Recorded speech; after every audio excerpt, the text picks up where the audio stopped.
নির্বাচনে ভরাডুবির পর এবার চাঙ্গা করতে নতুন উদ্যোগ নিতে চায় বিএনপি। কাউন্সিল করে পুরনোদের বাদ দিয়ে নতুন নেতৃত্বের মাধ্যমে দলকে পুনর্গঠনের তাগিদ দিয়েছেন বিএনপি নেতারা।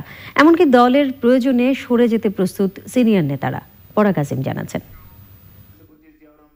বিএনপির প্রতিষ্ঠাতা ও সাবেক রাষ্ট্রপতি জিয়াউর রহমানের ৮৩তম জন্মবার্ষিকী উপলক্ষে আলোচনা সভা। সুপ্রিম কোর্ট বার মিলনায়তনে ওই আলোচনায় অংশ নেন বিএনপির সিনিয়র নেতারা। জিয়াউর রহমানের অবদানের কথা স্মরণ করার পাশাপাশি দলকে চাঙ্গা করতে নিজেদের করণীয় নিয়েও কথা বলেন তারা।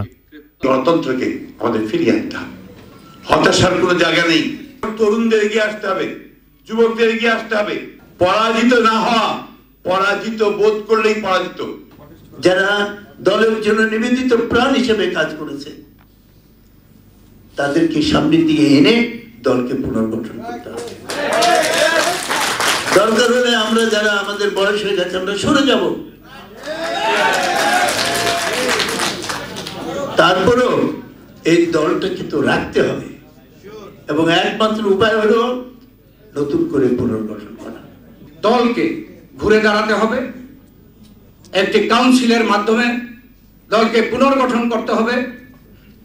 তুলনামূলকভাবে ত্যাগী এই নির্বাচনে যারা পরীক্ষিত নেতা কর্মীদেরকে নেতৃত্বে আনতে হবে।